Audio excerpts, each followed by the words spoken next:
하나님의 말씀, 마태복음 5장 10절에서 12절 말씀입니다. 의를 위하여 핍박을 받는 자는 복이 있나니 천국이 저희 것임이라.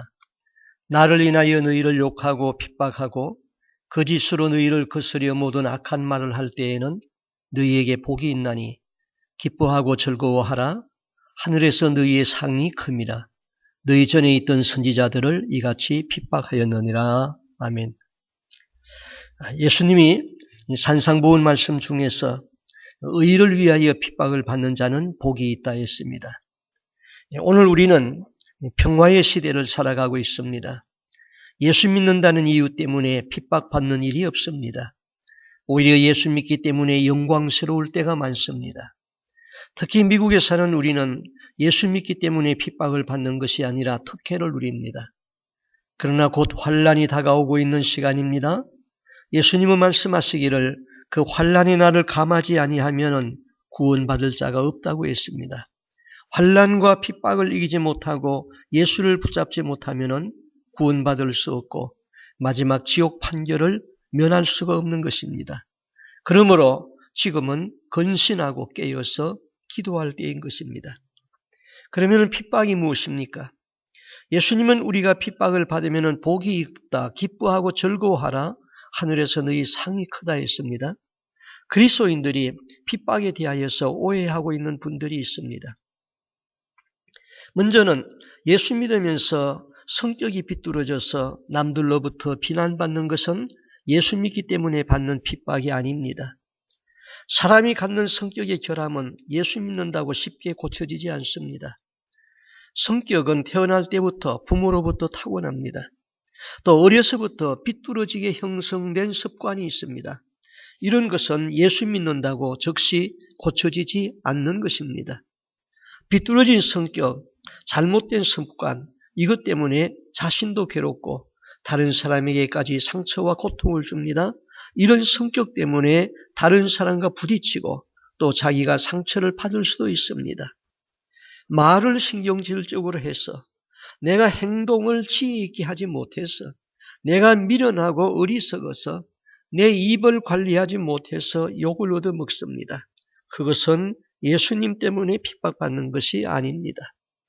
내가 잘못을 저질러 놓고 당하는 고난은 예수 믿기 때문에 받는 핍박이 아니지요.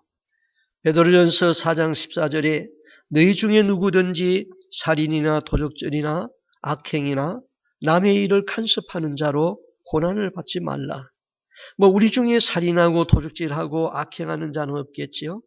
그러나 남의 일을 간섭하다가 고난받지 말라 그랬습니다. 정말 그리스도를 위해 고난을 받으면 영광의 영, 하나님의 영, 성령이 그 사람을 떠나지 않습니다. 그러나 악한 일로 인해서 또는 남의 일에 간섭을 해서 오는 고난은 받지 말라. 그런 것은 핍박이 아닌 것입니다. 어느 교회 집사가 과일 장사를 했습니다. 지금은 과일을 주로 박스로 팔지만은 옛날에는 낱개로 팔았습니다. 여기 사과 얼마입니까? 10개에 10,000원입니다. 20개 주세요. 셉니다. 하나요, 둘이요, 셋이요, 15이요, 16, 17, 18이요, 가산에는 하고 20개입니다. 그리고는 19개를 넣었어요. 아니 잘못 센 것 같아요. 다시 세어보세요. 아니 맞습니다. 틀림없습니다. 하나요, 둘이요, 열이요, 15이요, 가산에는 하고 20이요. 가산에는 하면은 한 개가 그냥 건너뜁니다. 여보시오, 19개잖아요. 그러면서 기싸대기를 쳤습니다. 이 양반아, 말로 하면 되지 왜 때려? 싸움이 됐습니다. 집사님이 눈이 멍이 들도록 맞았습니다. 그 눈 가지고 주일날 교회를 못 가게 되었습니다. 교회를 안 오니까 목사님이 또 신방 갔죠. 목사님이 이럴 때는 뭐라고 말을 해야 할까요? 집사님, 많이 아프시죠? 아니, 목사님, 우리 예수님은 십자가도 지셨는데 이만한 것쯤은 참을 수 있습니다. 이거 십자가 아닙니다. 이것은 상급이 없는 고난입니다.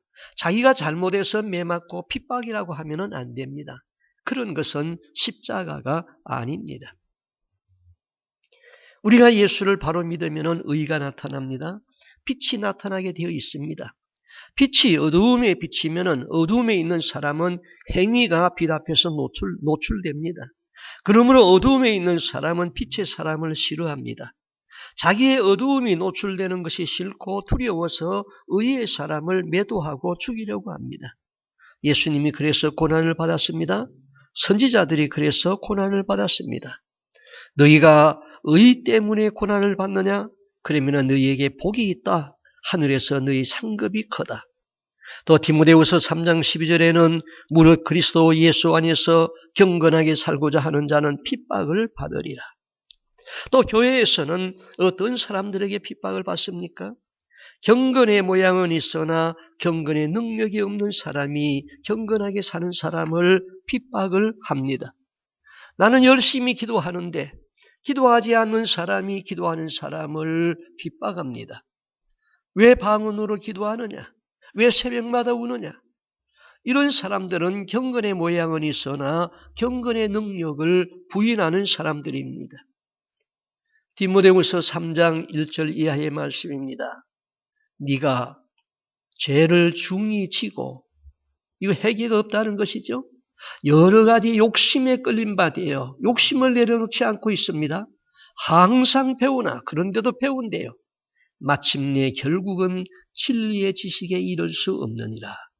저희는 진리를 대적하니 이 사람들은 그 마음이 부패한 자요 믿음에 관하여는 버리운 자들이라.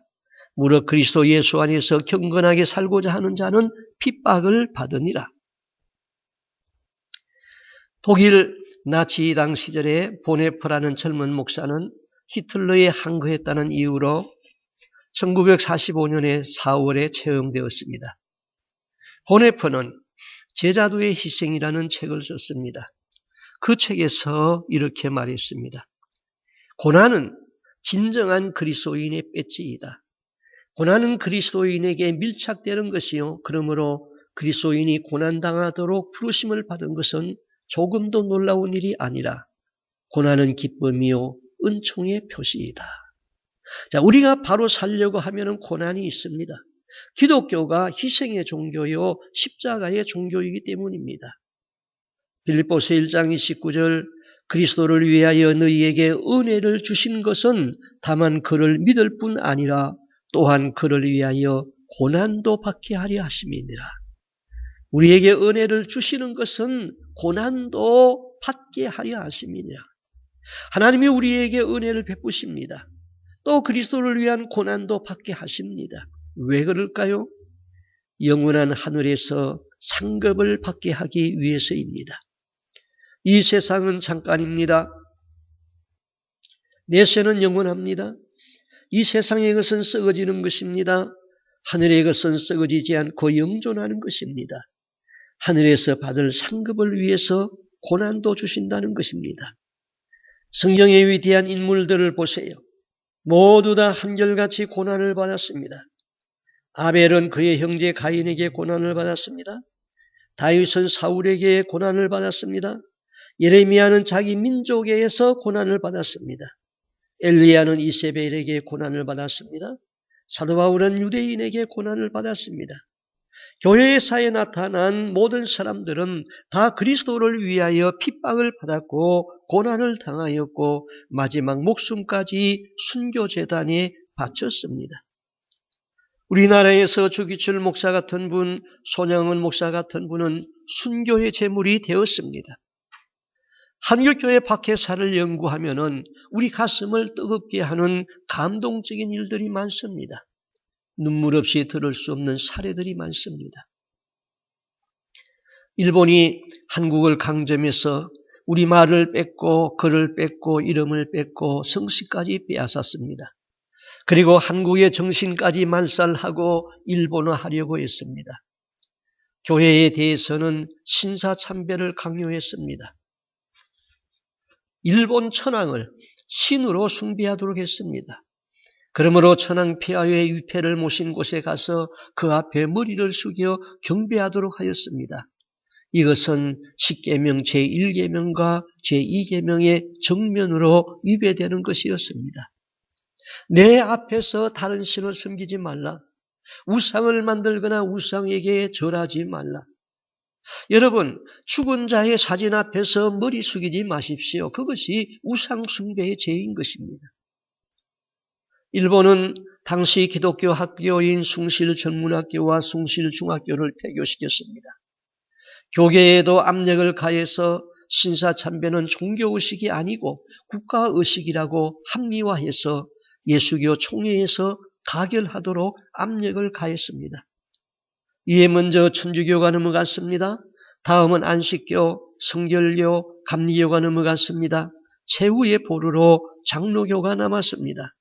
장로교가 신사참배를 가결한 회의록이 역사적으로 지금도 남아 있습니다. 1938년 9월 10일 평양 서문박 교회에서 장로교단 27회 총회가 있었습니다.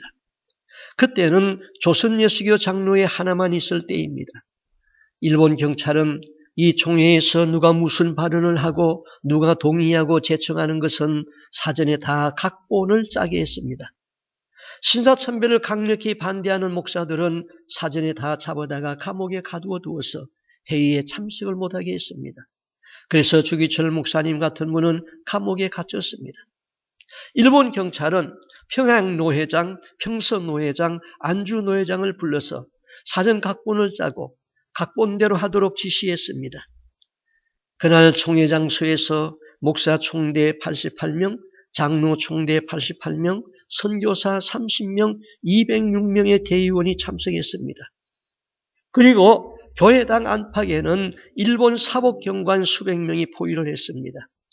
회의장 강단 정면에는 평남경찰부장을 위시해서 경찰관 수십 명이 일본도 긴 칼을 차고 앞에 서 있습니다. 살벌한 위협을 주는 분위기를 조성하고 있습니다. 조작한 대로 평양노회장이 긴급 제안을 했습니다.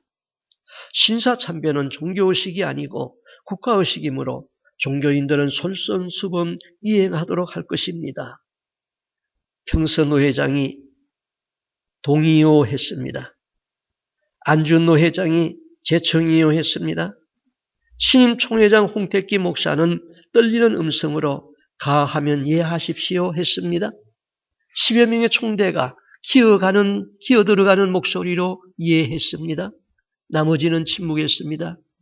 그때 홍택기 총회장은 아니오가 있으면 아니오 하는 것을 묻지도 않고 만장일치로 가결되었습니다 하고 회의 방망이를 땅땅 쳤습니다.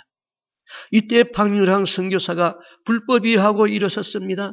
선교사 30명이 차례로 불법이요 하면서 일어섰습니다.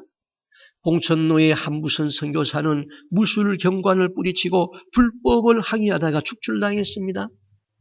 9월 10일에 신사참배는 이렇게 가결되었습니다. 그날 12시에 모든 목사와 장로들이 평양에서 신사에 참배했습니다.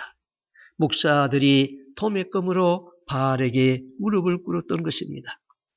그러나 그리스도를 위하여 생명을 내놓고 죽음을 각오한 목사들도 있었습니다. 이때부터 신사참배, 불참배 운동이 일어났습니다. 평양신학교 학생들이 반대운동을 일으켰습니다. 교회 지도자들이 반대운동을 일으켰습니다. 신사참배하는 학교에 자녀들을 보내지 말고 신사참배하는 목사에게 세례를 받지 말자. 평북에는 이기선 목사가, 평남에는 주기철 목사가, 경남에는 한상동 목사가, 전남에는 손양원 목사가 중심이 되어 신사참배 반대운동을 했습니다. 또 평신도 중에서는 박관종 장로 같은 분이 반대운동에 앞장섰습니다. 박관종 장로는 평양에 있는 기도학교인 숭의학교, 숭실전문학교, 숭실중학교가 폐교당하자 새벽마다 교회에 나가 눈물로 기도하다가 주님의 음성을 친히 듣게 됩니다. 기도하는 중에 주님이 그리스도의 정병을 찾는 음성을 듣습니다. 주님은 이렇게 말했습니다. 나를 위하여 피 흘릴 자가 누구냐? 그때 박관준 장로는 대답했습니다. 예, 내가 여기 있나이다. 이제부터 그리스도의 정병을 뽑는다. 박관준 장로는 그리스도를 위하여서 피 흘릴 수 있는 그리스도의 정병을 찾으시는 주님의 음성을 들었습니다. 그는 그리스도의 정병으로 일어났습니다. 1939년 박관준 장로는 일본으로 건너갔습니다.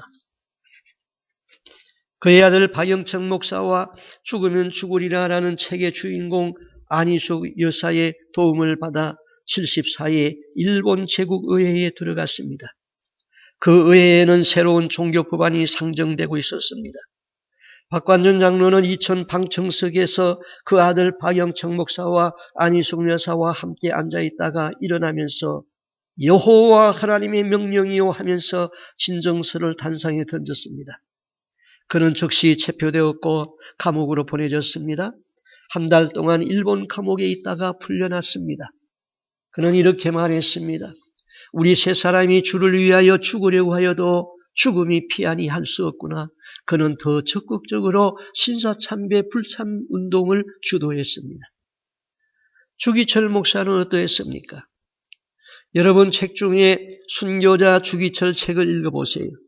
저는 이 책을 읽으면서 너무나 감격스러워서 입을 털어막고 울면서 이 책을 읽었습니다. 신사참배에 굴복한 목사들은 일본의 지시에 의하여서 노예에서 주기철 목사를 목사직에서 파면시켰습니다. 이런 것이 세상의 법입니다. 우상 숭배를 하여서 하나님에게 목사직을 파면받아야 할 사람들이 믿음을 지킨 목사를 파면한 것입니다.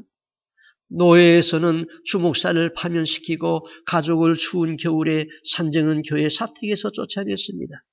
주목사의 80 노모는 사택에서 쫓겨나가서 3일을 통곡하고 그렇습니다.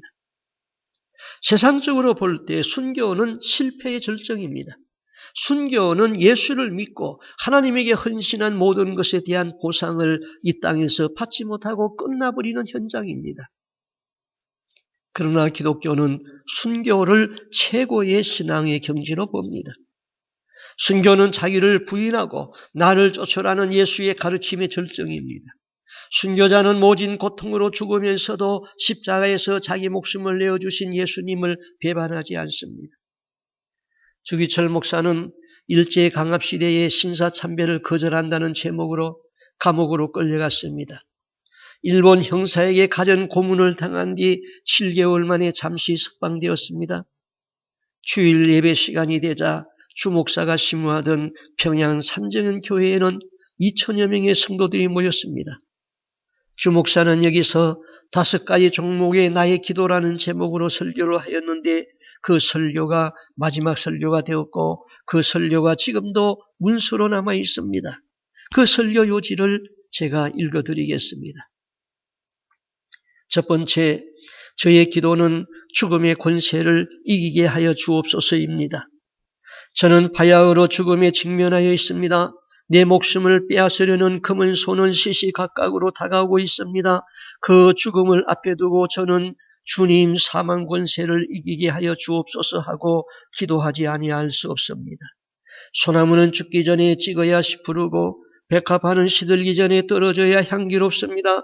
세례 요한은 33세에 스데반은 그 젊음에 뜨거운 피를 뿌렸습니다. 이 몸도 시들기 전에 주님의 제단에 제물이 되어질지어다.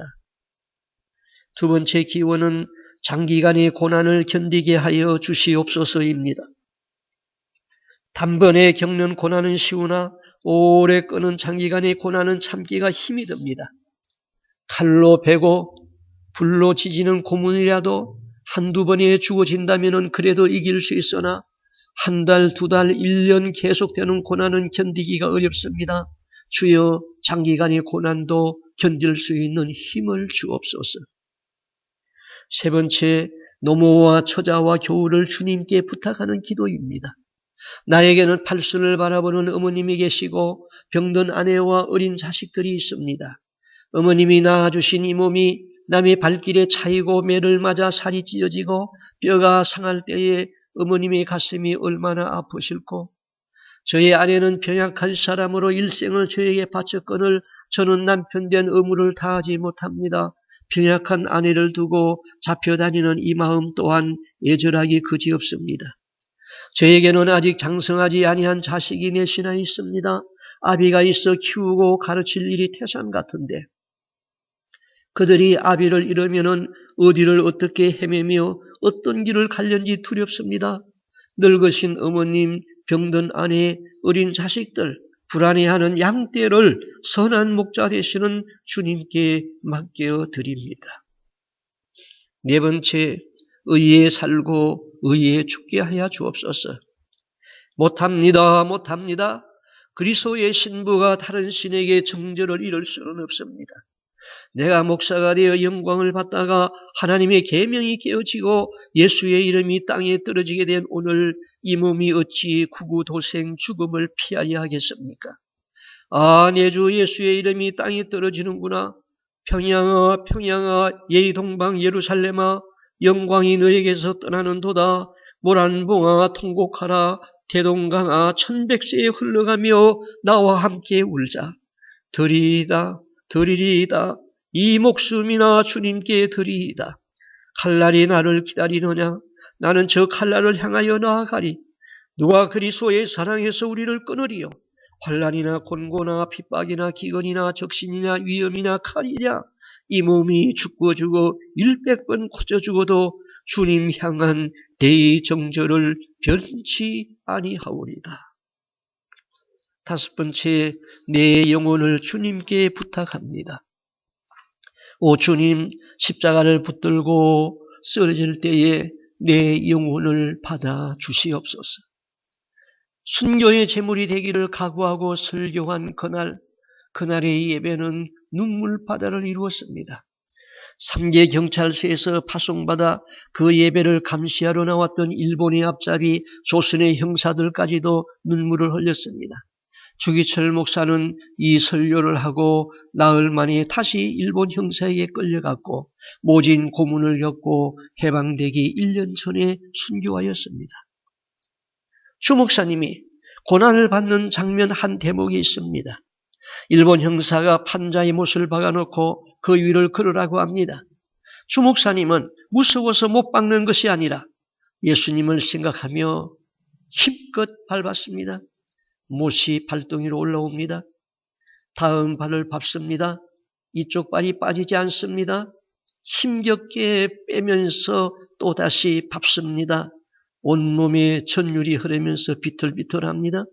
일본 형사가 지켜봅니다. 일본 형사의 눈에는 도끼가 있고 그 머리는 영적으로 볼 때에 뱀이 감고 있습니다. 주 목사는 그 못 박힌 판자를 걸어서 왔습니다. 그리고 일본 형사를 향해서 말합니다.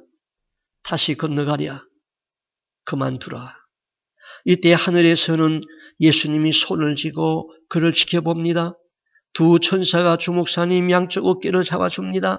하늘의 24 장로들도 면류관을 벗어놓고 주 목사를 위해 기도합니다. 못 박힌 판자를 다 걸어갔을 적에 예수님의 음성이 들립니다. 기쳐라. 네가 승리했다. 네 믿음이 사탄을 박살냈다. 너희가 그리스도의 이름으로 욕을 받으면 복 있는 자로다. 영광의 영 곧 하나님의 영이 너희 위에 계십니다. 우리에게 이런 핍박이 오면은 예수 붙잡고 변절하지 않겠습니까? 우리에게 이런 핍박이 오면은 예수 붙잡고 변절하지 않겠습니까? 이 고통이 아무리 힘들어도 지옥에서 영원히 받는 그 고통보다는 쉽습니다.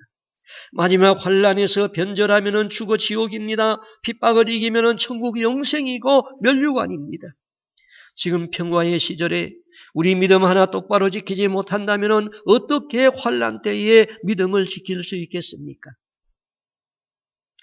고려신학교 창설자 한상동 목사님은 어떠했습니까? 한상동 목사님은 감옥에서 먹지 못하고 너무 심한 고문을 받았습니다. 폐병이 걸렸습니다. 그는 죽음을 기다리고 있었습니다. 그는 감옥에서 기도하다가 환상 중에서 주님을 만났습니다. 주님이 손에 불구스러움한 피 같은 것을 한 사발 담아주면서 말씀합니다. 한 목사야, 이것을 마셔라. 한성동 목사는 그 그릇을 받아 피를 다 마셨습니다. 폐병이 나았습니다.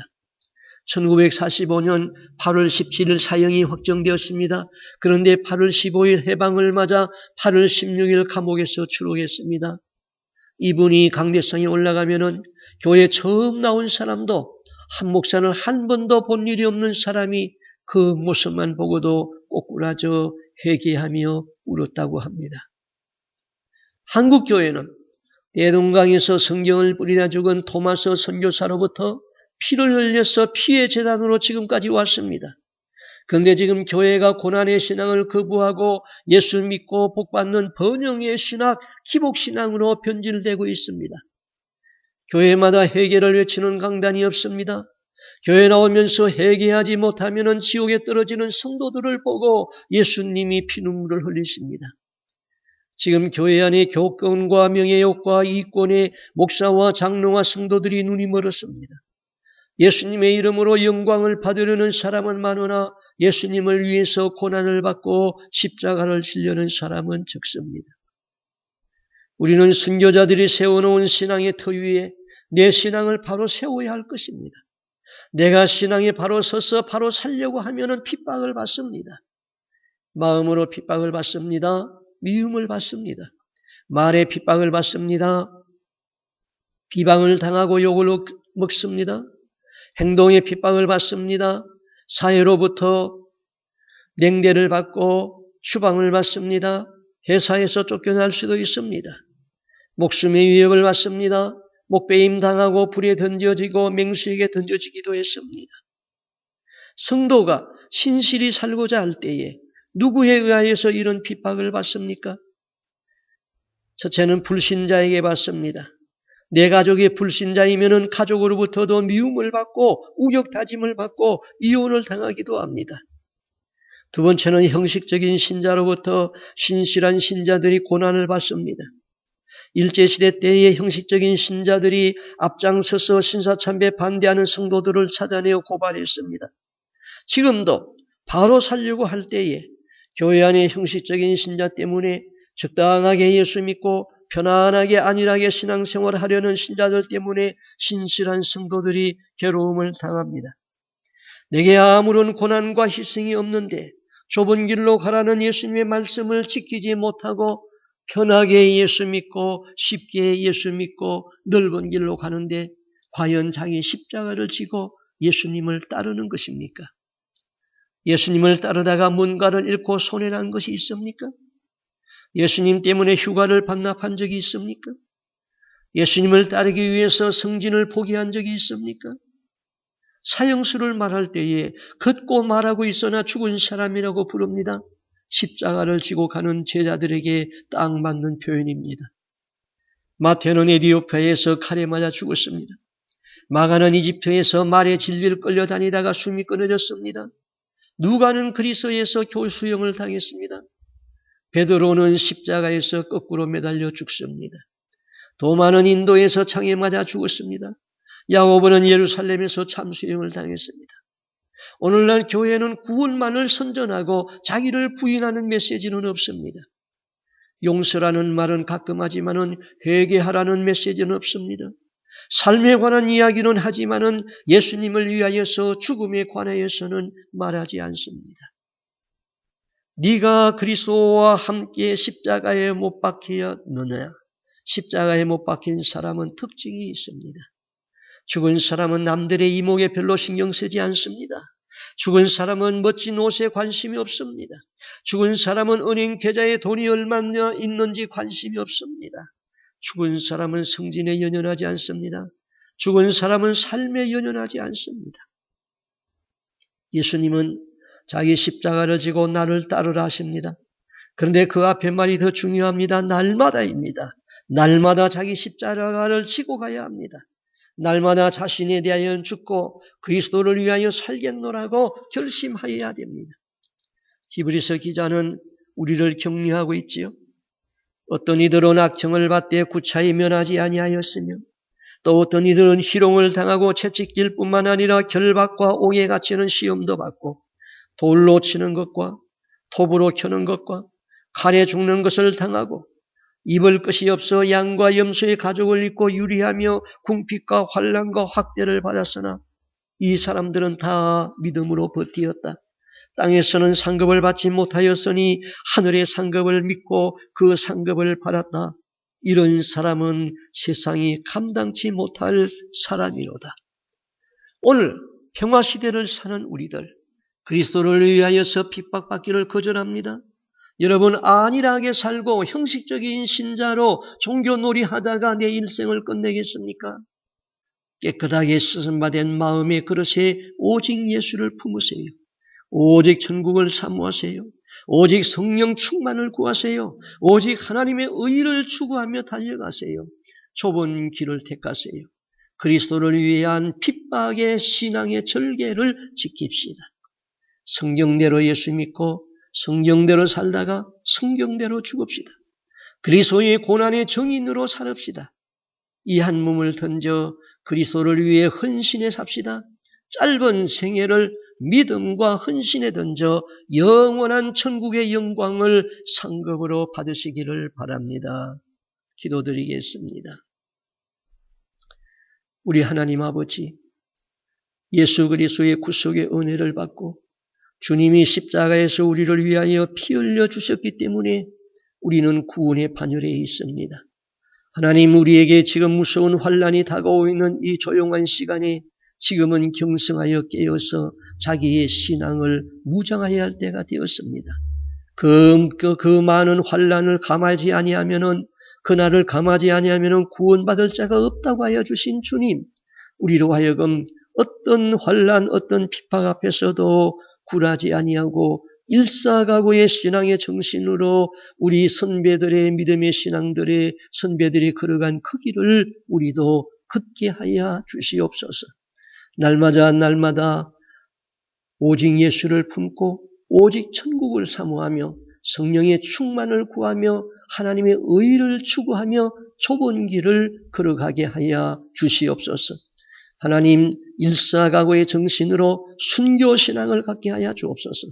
살아도 주를 위하여 살고 죽어도 주를 위하여 죽는, 사나 죽으나 내 몸에서 그리스도가 존귀하여지는 이런 삶을 살다가 마지막에 우리의 신앙이 변함없이 주님을 사랑하는 믿음을 지키다가 그 하나님의 나라에, 영광스러운 나라에 다 들어가게 하여 주시옵소서.